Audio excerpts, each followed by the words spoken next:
Hello students. आज हम zero rated supply in GST के बारे में बात करेंगे। जीरो रेटेड सप्लाई को दो पार्ट में मैंने आपको समझाया है। पार्ट वन के बारे में बात करेंगे। हर एक देश अपने यहाँ ये चाहता है कि ज़्यादा से ज़्यादा एक्सपोर्ट हो। प्रत्येक सरकार एक्सपोर्ट को बढ़ावा देना चाहती है और एक्सपोर्ट को बढ़ावा देने के लिए अनेक तरह के उपाय करती है, जिसमें जीएसटी में छूट भी एक उपाय के रूप में सामने आता है। जैसा लिखा है, government try to increase in its export as much as possible. Export को बढ़ाने के लिए जीएसटी में अनेक तरह की रिलीफ दी जाती है। उसमें से एक रिलीफ जीरो रेटेड सप्लाईज भी शामिल है, अर्थात ऐसे गुड्स पर टैक्स जीरो रेट से लगता है। टैक्स की रेट जीरो मानी जाती है, अर्थात उस पर कोई भी हमको जीएसटी नहीं चुकाना है। इस पूरे जीरो रेटेड के संबंध में 5 तरह के पॉइंट्स हमको स्टडी करना है। Introduction, refund of zero rated supplies, refund procedure of export of services and supplies to SAES और प्रोविजनल रिफंड। इनमें से पहला पॉइंट, इंट्रोडक्शन।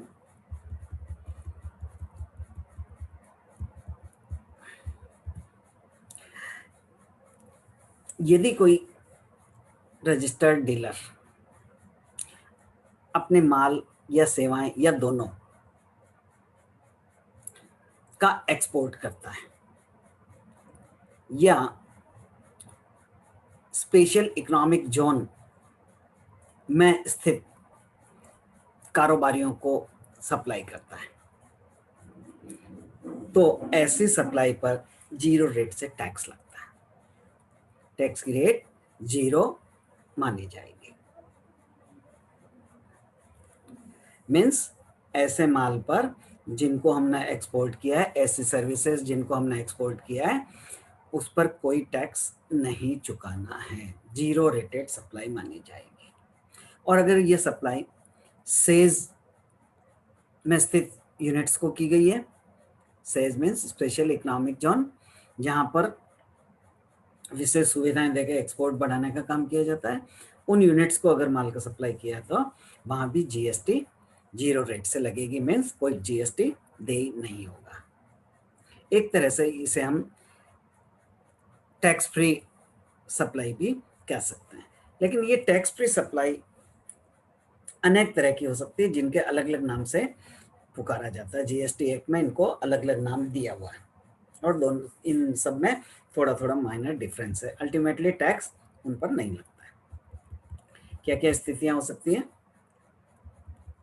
ये एक चार्ट के रूप में आपको बताया है।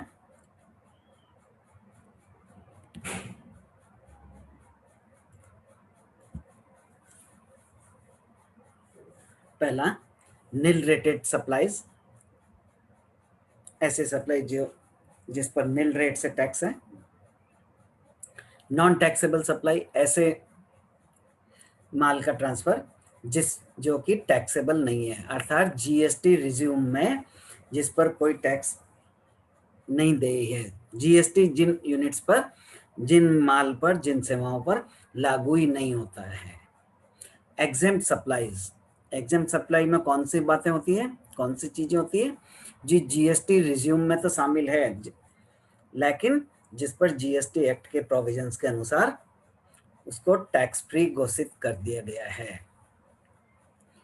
और जीरो रेटेड सप्लाई, ऐसी सप्लाई जिस पर एक्सपोर्ट करने पर या सेल्स को सप्लाई करने पर जीरो रेट से टैक्स लगता है। अब इन सब में अलग अलग तरह की फैसिलिटीज दी हुई है। जीएसटी में एक सिंपल सिस्टम जो आपको मैंने पहले बताया था और बाद में अलग से और डिटेल में डिस्कस करेंगे। दो तरह के टैक्स हैं, आउटपुट टैक्स और इनपुट टैक्स। किसी भी डीलर की लायबिलिटी क्या होती है? जो माल उसने ट्रांसफर किया है, सप्लाई दी है, उस पर जीएसटी की रेट से टैक्स लगाना, ये कहलाता है। जो माल बाहर जा रहा है, सर्विस जो बाहर दी जा रही है, उस पर टैक्स, वो आउटपुट टैक्स कहलाता है। एक कहलाता है इनपुट टैक्स क्रेडिट। जो आपने रॉ मटेरियल खरीदा है, जो सर्विस देने के लिए आपने कुछ चीजें ली है, उस पर आपने जो टैक्स चुकाया है वो कहलाता है इनपुट टैक्स, और उसकी क्रेडिट दी जाती है। देन नेट लायबिलिटी उसकी क्या बनती है? जो आपका आउटपुट टैक्स है उसमें से इनपुट टैक्स क्रेडिट कम कर दी जाती है, बैलेंस बचा है वो आपको चुकाना होता है। अब ये जो अलग अलग तरह की सप्लाईज हैं, nil rated supply, non taxable supply, exempt supply and zero rated supply, इन सब में इनपुट टैक्स क्रेडिट की अवेलेबिलिटी है या नहीं है। अर्थात जो आउटपुट टैक्स बन रहा है, उन चीजों को खरीदने के लिए आपने कोई टैक्स चुकाया है, तो क्या उसकी क्रेडिट मिलेगी? क्या उस चुकाए गए टैक्स की क्रेडिट मिलेगी? वो इनपुट टैक्स क्रेडिट अवेलेबिलिटी कहलाती है। तो जो माल निल रेट से सप्लाई किया जाता है, जिस पर निल टैक्स लगता है, उस पर इनपुट टैक्स क्रेडिट अवेलेबल नहीं है। अर्थात आपने जो सामान खरीदा, उसको बेचते समय आपको जीरो टैक्स बन रहा है, तो जो सामान खरीदा उस समय अगर आपने कोई टैक्स चुकाया है, तो उसकी क्रेडिट आपको नहीं मिलेगी, वो माइनस नहीं होगा। नॉन टैक्सेबल सप्लाई, इसमें भी ये जीएसटी रिज्यूम में ही नहीं है, तो जब आउटपुट टैक्स ही नहीं है तो इनपुट टैक्स भी इस पर नहीं लगेगा। एग्जेम्प्ट सप्लाई, क्योंकि इसको एग्जेम्प्ट किया हुआ है इस माल को, इसलिए आउटपुट टैक्स इसमें नहीं बनेगा। इस कारण ऐसे माल पर, सर्विसेज पर, यदि आपने कोई इनपुट क्रेडिट अवेलेबल है, तो वो भी आपको बेनिफिट इस पर नहीं मिलेगा। अर्थात इन तीनों ही स्थितियों में जो आउटपुट जीरो होने से, आउटपुट टैक्स जीरो होने से इनपुट टैक्स क्रेडिट की फैसिलिटी अवेलेबल नहीं है। लेकिन जीरो रेटेड सप्लाई में आउटपुट टैक्स जीरो नहीं बनेगा, लेकिन उस माल या सामान को आपने जब क्रय किया था, उस पर आपने अगर कोई टैक्स जीएसटी चुकाया है, तो वो जीएसटी इनपुट क्रेडिट अवेलेबल होगी, उसका फायदा आपको मिलेगा। GST applicability files with in GST admit, ये लगता है जीएसटी इनमें लगेगा। जीएसटी रिज्यूम में ही नहीं है, जीएसटी छाता में नहीं है, इसलिए इस पर कोई टैक्स की बात नहीं आएगी। ये जीएसटी आउट इनपुट टैक्स हो सकता है आपको क्रेडिट मिली हुई हो, आपको लाभ मिला हुआ हो, आपने चुकाया हो टैक्स, लेकिन उसके फैसिलिटी आपको नहीं मिलेगी। अर्थात नील रेट सप्लाई जीएसटी के परिधि में आता है, एग्जेम्प्ट सप्लाई जीएसटी की परिधि में आता है, लेकिन नॉन टैक्सेबल सप्लाई, जिस पर जीएसटी का कोई नियम लागू नहीं होता, जीएसटी एम्बिट में शामिल नहीं है। जीरो रेटेड सप्लाई में जीएसटी एम्बिट में शामिल है, इस पर सारे प्रोविजंस लागू होता है। एग्जांपल्स इसके दिए हैं।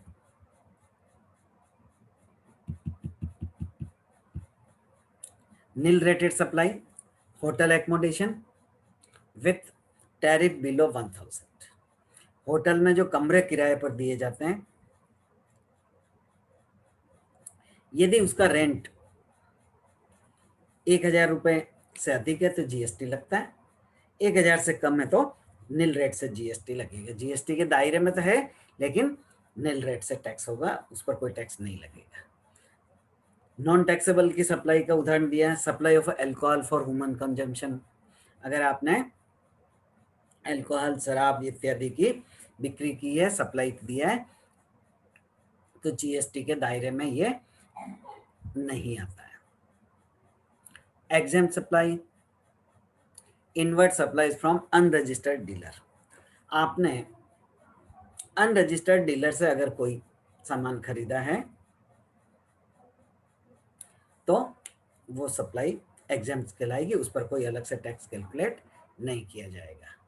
जीरो रेटेड सप्लाई में आपने माल का जो एक्सपोर्ट किया है वो इसमें शामिल किया जाता है। उदाहरण के लिए export of shoes to South Africa, shoes taxable है, लेकिन क्योंकि आपने साउथ अफ्रीका को एक्सपोर्ट किया है, बाहर भेजा है, देश से बाहर भेजा है, तो आपको जीरो रेटेड सप्लाई मानी जाएगी।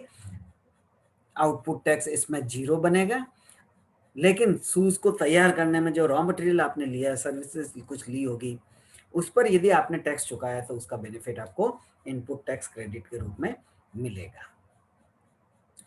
आगे टैक्स का कैलकुलेशन कैसे होगा, उसके वापसी के क्या नियम होंगे, कैसे मिलेगा, वो हम पार्ट 2 में इसको बताएंगे। Thank you.